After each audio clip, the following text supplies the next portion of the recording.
토토로 불린 카타리나 쿠프만은 2차 세계대전 이전에 활동한 모델이며 전쟁 동안 이탈리아 저항군의 스파이로 활약한 여전사이기도 했습니다. 그녀는 1908년 10월 28일 네덜란드령 인도네시아 자바에서 태어났습니다. 그녀의 아버지는 네덜란드 기병장교였고 그녀의 엄마는 네덜란드와 자바 혼혈이었습니다. 카타리나 쿠프만은 아버지가 어릴 적부터 불러준 별명 토토를 예명으로 사용하였습니다. 토토 쿠프만은 6살 연상의 친언니 헨리 쿠프만이 있었는데요. 오디 쿠프만이란 별명으로 당대 엄청나게 유명한 테니스 선수였다고 합니다. 토토 쿠프만도 부유한 환경에서 태어난 루트를 따라 1920년에는 자바를 떠나 네덜란드의 기숙학교에 다녔고 영어, 프랑스어, 독일어, 이탈리아 등을 유창하게 배웠습니다. 그리고 그녀는 모델이 되기 위해 파리로 갔습니다. 파리에서 그녀는 코코 샤넬의 하우스 모델로 일했지만 겨우 6개월 만에 그만두었습니다. 그렇다고 모델 일을 완전히 그만둔 것은 아니고 그녀는 보다 활발하게 활동했습니다. 보그 파리에 정기적으로 그녀는 화보를 찍었고 다양한 의상을 입고 포즈를 취했습니다. 그리고 영화 배우로도 활동했습니다. 비록 편집 과정에서 잘려나갔지만 영화 돈 후안의 사생활에서 작은 역할도 맡았었고요. 그 영화 시사회에서 그녀보다 30살이 많은 영국의 비버브룩 남작을 만나 불륜을 시작하기도 합니다. 비버르룩 남작은 20세기 전반기 영국에서 언론과 정치계에서 엄청난 영향력을 미친 거물이었다고 합니다. 그는 그녀가 유럽 전역을 여행하는 비용을 대주었고 물주처럼 그를 활용했지만 더 놀라운 사실은 토토가 그의 아들하고도 사귀었다는 사실입니다.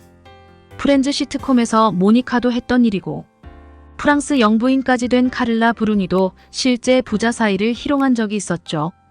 아무튼 토토는 비버르룩 남작 아들이자 전투기 조종사였던 막스 아이트켄과 교제를 하여 그의 아버지이자 전 남친은 괘씸죄로 토토를 상류사회에서 소외시키는 작전에 돌입합니다. 아이트켄과 토토는 4년간 함께 살았지만 결혼까지는 하지 않고 헤어졌습니다. 사실 알고 보니 아버지 비버르룩 남작과 모종의 계약을 맺었던 것이고 토토는 아들과 결혼하지 않음으로 해서 그에게 평생 연금을 받을 수 있었다고 합니다. 그렇게 일대 파란을 일으킨 토토는 1939년 이탈리아로 가서 살기 위해 런던을 떠났습니다. 그리고 그곳에서 그녀는 반무솔리니 저항군의 지도자와 사랑에 빠졌습니다. 그리고 그녀는 2차 세계대전이 발발했을 때 이탈리아 저항군을 위해 스파이 활동을 하기로 하였습니다. 그러다 파시스트 모임에 잠입하다 붙잡혔습니다. 그녀는 이후 밀라노와 라치오의 감옥에서 몇 차례 수감된 후 탈출하여 페루자 주변의 산속에 숨어서 그곳에서 지역 저항군과 함께 일했습니다. 그리고 다시 탈출하여 베니스로 향했습니다. 1944년 10월에는 베니스에 있는 독일 장교들의 비밀 장소로 활용한 다니엘 호텔에 잠입하여 스파이 활동을 하다 붙잡혀 라벤스부르크 수용소로 추방되었습니다. 그리고 1945년 4월 해방되기 바로 전 나치 당국은 토토를 포함한 수백 명의 죄수들을 스웨덴의 적십 자사로 석방했습니다. 토토의 전 남자친구 중에 한 명인 윈스턴 처칠의 아들 랜돌프 처칠은 예테보리로 가서 그녀의 짧게 깎인 머리를 위한 가발부터 새 옷과 새 여권을 얻는 것을 도와줬다고 합니다. 투옥 등으로 지친 몸을 스위스의 아스코나에서 요양하는 동안 1945년 운명적인 사람을 또 만나게 됩니다. 이래저래 남자들한테 지친 탓인지 그녀는 미술 갤러리를 운영하는 에리카 브라우젠이란 동갑의 여성을 만나서 연인이 되었고 남은 인생을 함께 하게 됩니다. 그리고 이번에도 토토는 아낌없이 연인을 위해 도와줍니다. 에리카는 자신의 상업 갤러리를 런던에 열고 싶어 했고 토토는 하노버에 갤러리를 열게 해줬습니다.